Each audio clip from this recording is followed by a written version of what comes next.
লেবীয় পুস্তক থেকে পাঠ 14 অধ্যায়। কুষ্ঠজাতীয় কোনো রোগে আক্রান্ত মানুষদের আনুষ্ঠানিক শুদ্ধির ক্রিয়াকর্ম। ভগবান মসিকে এই কথা বললেন। কুষ্ঠজাতীয় কোনো রোগে আক্রান্ত মানুষটির শুদ্ধিক্রিয়ার সময় এলে এই সব রীতি পালন করতে হবে। ওই লোকটিকে যাজকের সামনে হাজির করতে হবে। যাজককে তখন তো তাঁবুস্থানটির বাইরেই আসতে হবে। সেখানে লোকটিকে পরীক্ষা করে যাজক যদি দেখে তার ওই কুষ্ঠজাতীয় চর্মরোগ সত্যিই সেরে গেছে, তাহলে যাজক নির্দেশ দেবে ওই যে লোকটি যার শুদ্ধিক্রিয়া সম্পন্ন হওয়ার কথা, তার জন্যে যেন নিয়ে আসা যায় একজোড়া জীবন্ত সূচি পাখি, কিছু এরস কাঠ, উজ্জ্বল লাল কিছু সুতো আর এক গোছা হিসব গাছ। তারপর যাজক নির্দেশ দেবে ওই পাখি দুটির একটিকে যেন পোড়া মাটির একটি পাত্রে ধরে রাখা টাটকা জলের ওপর জবাই করা হয়। তারপর জীবন্ত পাখিটিকে আর সেই সঙ্গে ওই এরস কাঠ, উজ্জ্বল লাল সুতো আর হিসবের গোছাটি নিয়ে এসে সে ওসব একসঙ্গে ওই টাটকা জলের ওপরে জবাই করা পাখিটির রক্তে একবার চুবিয়ে নেবে। তারপর ওই চর্মরোগের দূষণ থেকে যাকে শুদ্ধ করা হচ্ছে, যাজক তার ওপর 7বার খানিকটা রক্ত ছিটিয়ে দেবে। এইভাবে তাকে শুচিশুদ্ধ করে তোলার পর সেই জীবন্ত পাখিটিকে চারিদিকের খোলা মাঠের মধ্যেই ছেড়ে দেবে। যে লোকটির শুদ্ধিক্রিয়া চলছে সে এবার নিজের জামা কাপড় সবই কেচে নেবে। দেহের যেখানে যা লোম আছে সবই কামিয়ে নেবে এবং স্নান সেরে নেবে। এইভাবে সে শুচিশুদ্ধই হবে। তারপর তাঁবুস্থানে তার আসা চলবে, কিন্তু তবুও 7 দিন ধরে তাকে নিজের তাঁবুর বাইরেই থাকতে হবে। 7ম দিনটিতে তাকে আবার নিজের দেহের সমস্ত লোম কামিয়ে নিতে হবে। মাথা, থুতনি, ভুরু, যেখানে যা লোম আছে সবই কামিয়ে নিতে হবে। তাকে নিজের জামা কাপড় কেচে নিতে হবে আর জলে সারা দেহ ধুয়ে নিতে হবে। এইভাবে সে শুচিশুদ্ধই হবে। 8ম দিনে তাকে নিয়ে আসতে হবে ভেড়ার এমন 2টি মদ্দা বাচ্চাকে যেগুলোর কোনো খুঁত নেই, আর সেই সঙ্গে ভেড়ার 1 বছরের এমন একটি মাদি বাচ্চাকে যার কোনো খুঁত নেই।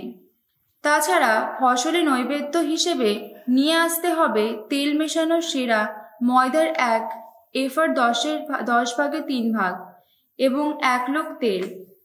যে যাজক শুদ্ধিক্রিয়া সম্পন্ন করতে চলেছে সে তখন ওই যার শুদ্ধিক্রিয়া সম্পন্ন হওয়ার কথা সেই লোকটিকে আর সেই সঙ্গে নৈবেদ্য সবকিছু ভগবানের সামনে সাক্ষাতের শিবিরটির প্রবেশপথের কাছে এনে রাখবে। যাজক তখন ওই 2টি মদ্দা বাচ্চা ভেড়ার একটিকে আর সেই সঙ্গে সেই 1 লোক তেল নিয়ে তা ক্ষতিপূরণের নৈবেদ্য হিসেবে উৎসর্গ করবে। সে ভগবানের সামনে উৎসর্গের ভঙ্গিটিতে ওই নৈবেদ্যটি একবার তুলে ধরবে। তারপর সে ওই বাচ্চা ভেড়াটিকে জবাই করবে। তাকে তা করতে হবে পুণ্যস্থানের সেই জায়গাটিতে যেখানে পাপের প্রায়শ্চিত্ত নৈবেদ্য যত পশু এবং পূর্ণাহুতির যত পশু জবাই করা হয়। পাপের প্রায়শ্চিত্ত নৈবেদ্য যেমন ক্ষতিপূরণের নৈবেদ্য তেমন যাজকেরই প্রাপ্য। এই নৈবেদ্য তো পরম পবিত্র। যাজক তখন ক্ষতিপূরণের নৈবেদ্য পশুটির খানিকটা রক্ত নিয়ে গিয়ে ওই যার শুদ্ধিক্রিয়া চলছে তার ডান কানের লতিতে এবং তার ডান হাতের ও ডান পায়ের বুড়ো আঙুলে তা লাগিয়ে দেবে। তারপর যাজক সেই 1 লোক তেলের খানিকটা নিয়ে নিজের বাঁ হাতের তালুর ওপর ঢালবে। এবার বাঁ হাতের তালুর ওপর ওই যে তেল রয়েছে, যাজক তার মধ্যে নিজের ডান হাতের আঙুল চুবিয়ে সেই আঙুল দিয়ে ভগবানের সামনে 7বার খানিকটা তেল ছিটিয়ে দেবে। তারপর হাতের তালুর ওপর যে তেল তখনও থাকবে সে তার খানিকটা লাগিয়ে দেবে ওই যে লোকটির শুদ্ধিক্রিয়া চলছে তার ডান কানের লতিতে এবং তার ডান হাতের ও ডান পায়ের বুড়ো আঙুলে। ওইসব জায়গায় ক্ষতিপূরণের নৈবেদ্য পশুটির যে রক্ত আগে লাগানো হয়েছে সেই রক্তেরই ওপর। তারপর হাতের তালুর ওপর যেটুকু তেল তখনও থাকবে যাজক ওই প্রায়শ্চিত্ত ক্রিয়া সম্পন্ন করবে। এবার যাজক পাপের প্রায়শ্চিত্ত নৈবেদ্য উৎসর্গ করবে। ওই দূষণ থেকে যাকে শুদ্ধ করা হচ্ছে, যাজক তখন তারই জন্য ওই প্রায়শ্চিত্ত ক্রিয়া সম্পন্ন করবে।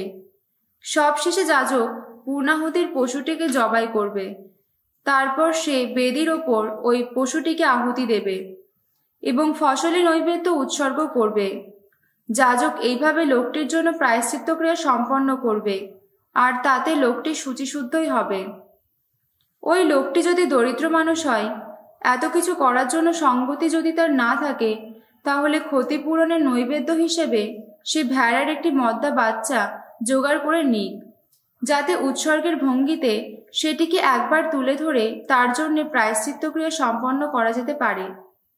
তাছাড়া ফসলি নৈবেদ্য হিসেবে সে তেল মেশানো সেরা ময়দার 1 এফার 10 ভাগের 1 ভাগ এবং 1 লোক তেল জোগাড় করে নিক, আর সেই সঙ্গে সে নিজের সঙ্গতি মতো হয় 1 জোড়া ঘুঘু, না হয় 2টি পায়রার ছানাও জোগাড় করে নিক।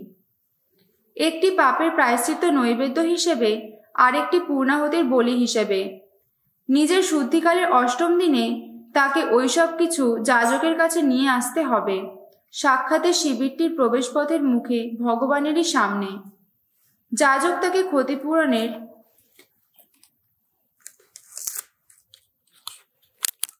নৈবেদ্যে যদি বাচ্চা ভেড়াটিকে আর সেই সঙ্গে ওই 1 লোক তেল নিয়ে গিয়ে ভগবানের সামনে ওই দুটিকে উৎসর্গের ভঙ্গিতে একবার তুলে ধরবে। ক্ষতিপূরণের নৈবেদ্য ওই বাচ্চা ভেড়াটিকে জবাই করার পর যাজক তার খানিকটা রক্ত নিয়ে গিয়ে ওই যার শুদ্ধিক্রিয়া চলছে তার ডান কানের লতিতে এবং তার ডান হাতের ও ডান পায়ের বুড়ো আঙুলে তা লাগিয়ে দেবে। তারপর যাজক খানিকটা তেল নিজের বাঁ হাতের তালুর ওপর ঢালবে। নিজের বাঁ হাতের তালুর ওপর ওই যে তেল রয়েছে, যাজক এবার তার ডান হাতের আঙুল দিয়ে সেই তেলের খানিকটা ভগবানের সামনে 7 বার ছিটিয়ে দেবে। তারপর হাতের তালুর ওপর যে তেল রয়েছে, যাজক তা খানিকটা লাগিয়ে দেবে ওই যে লোকটির শুদ্ধিক্রিয়া চলছে তার ডান কানের লতিতে এবং তার ডান হাতের ও ডান পায়ের বুড়ো আঙুলে। আগে সে ক্ষতিপূরণের নৈবেদ্য পশুটির রক্ত যেখানে যেখানে লাগিয়ে দিয়েছে সেই জায়গায় এবার তেল লাগিয়ে দিতে হবে। তারপর হাতের তালুর ওপর ওই যেটুকু তেল তখনও থাকবে, যাজক ওই যার শুদ্ধিক্রিয়া চলছে তার মাথায় তা মাখিয়ে দেবে।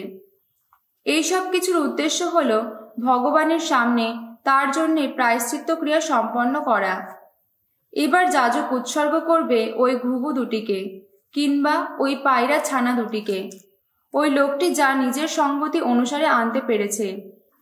সে ওই যা আনতে পেরেছে সেই পাখি জোড়ার একটিকে তখন পাপের প্রায়শ্চিত্ত নৈবেদ্য হিসেবে উৎসর্গ করা হবে, আর একটিকে ফসলি নৈবেদ্যের সঙ্গে আহুতি দেওয়া হবে।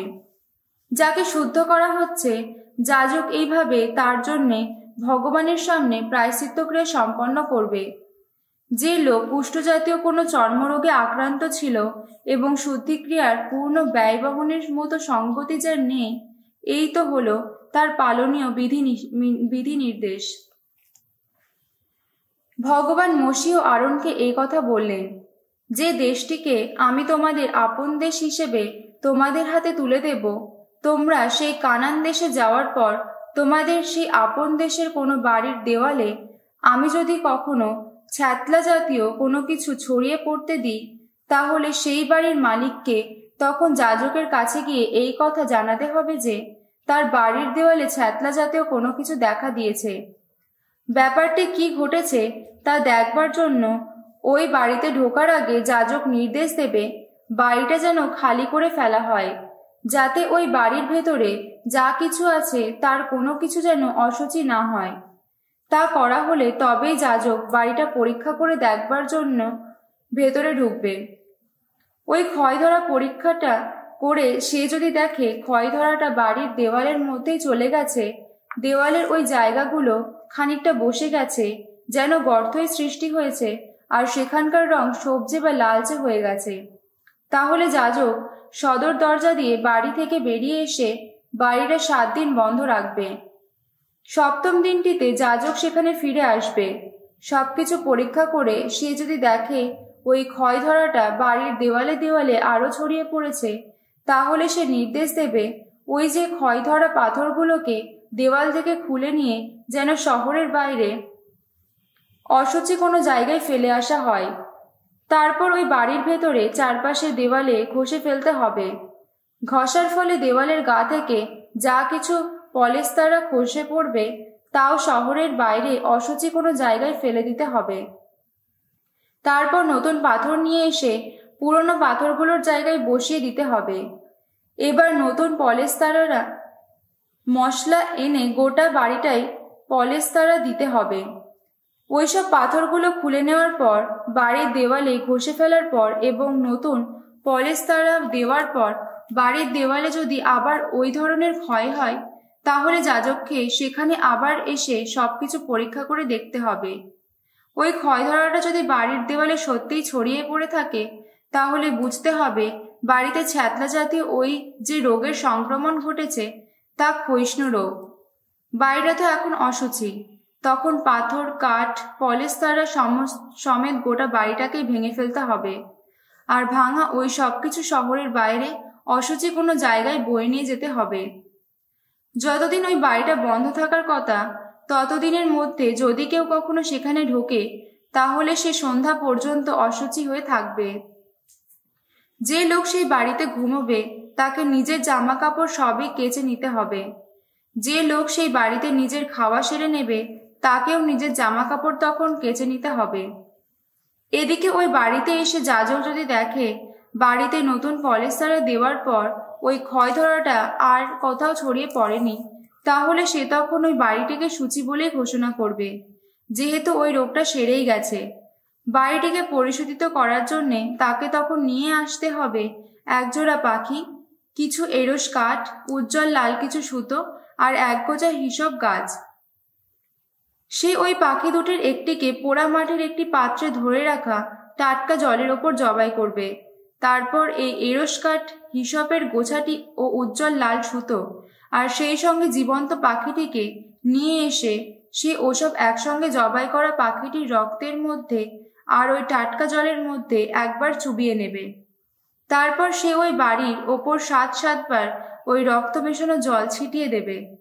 এইভাবে ওই পাখিটার রক্ত দিয়ে, টাটকা জল দিয়ে এবং জীবন্ত পাখি, এরস গাছ, হিসাবের গোছাটি ও উজ্জ্বল লাল সুতো দিয়ে বাড়িটিকে পরিশোধিত করার পর যাজক জীবন্ত পাখিটিকে শহরের বাইরে চারিদিকে খোলা মাঠের মধ্যেই ছেড়ে দেবে। সে ওইভাবেই বাড়িটার পরিমার্জন ক্রিয়া সম্পন্ন করবে। তাতে বাড়িটি আবার শুচি হয়ে উঠবে।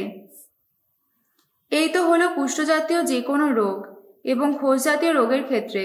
যত পোশাক আশাকের ছাতা জাতীয় রোগ আর ঘরবাড়ির ছ্যাতলা জাতীয় রোগের ক্ষেত্রে এবং যত ফোলা, ফুসকুড়ি আর চকচকে দাগের ক্ষেত্রে পালনীয় বিধি নির্দেশ। ওই বিধি নির্দেশের আলোকে এই কথা সকলকে বোঝানো যায় যে কখন কি অশুচি হয় আর কখন কি শুচি হয়। এই তো হলো কুষ্ঠজাতীয় কোনো রোগের ক্ষেত্রে পালনীয় বিধি নির্দেশ।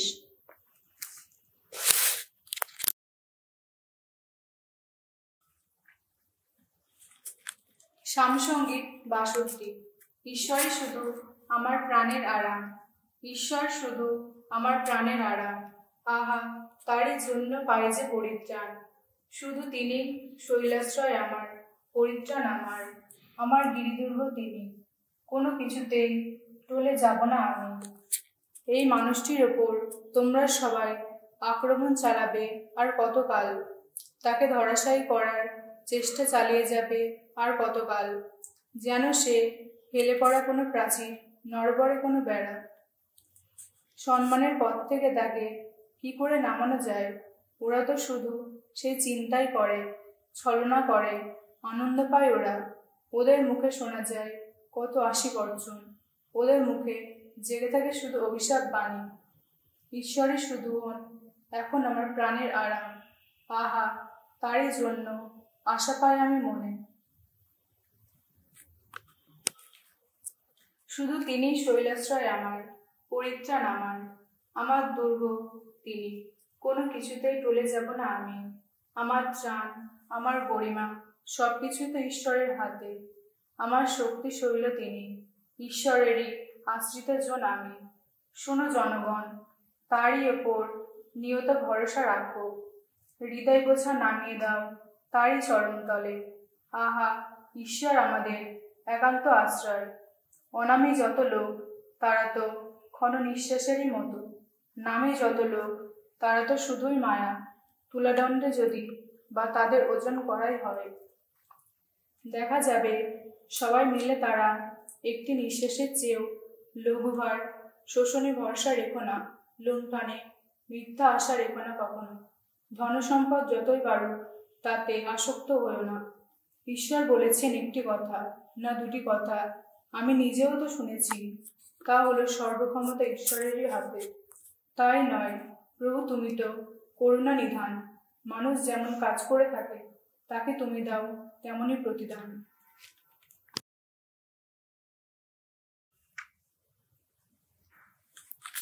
শিষ্যচরিত থেকে পাঠ, 4 অধ্যায় 1 থেকে 22 পদ।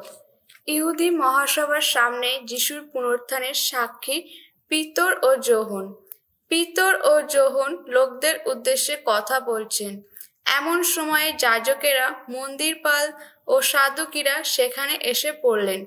তারা দুজনে যে এইভাবে লোকদের উপদেশ দিচ্ছেন, যিশুর পুনরুত্থানের কথা শুনিয়ে তারা যে মৃতদের মধ্য থেকে মানুষদের পুনরুত্থানের কথায় প্রচার করছেন, এতে তারা খুবই অসন্তুষ্ট হয়েছিলেন। তাই তারা তাদের গ্রেপ্তার করলেন। তবে ইতিমধ্যেই সন্ধ্যা হয়ে গিয়েছিল বলে পরের দিন পর্যন্ত কারাগারে তাদের আটকে রেখে দিলেন। কিন্তু যারা সেদিন ঐশ্ববাণী শুনেছিল তাদের অনেকের অন্তরে খ্রিস্ট বিশ্বাসত ততক্ষণে জেগে উঠেছে।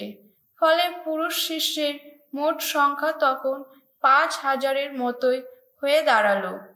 পরের দিন ইহুদিদের সমাজ নেতারা, প্রবীণেরা ও শাস্ত্রীরা এসে জেরুসালেমে সমবেত হলেন। তাদের সঙ্গে এলেন মহাযাজক আন্না, কাইয়াফা, যোহন, আলেকজান্ডার এবং মহাযাজক বংশের সমস্ত লোক। পিতর ও যোহনকে সকলের সামনে দাঁড় করিয়ে তারা জিজ্ঞেস করলেন, বলো, কোন শক্তিতে, কার নামে এ কাজ করেছ তোমরা?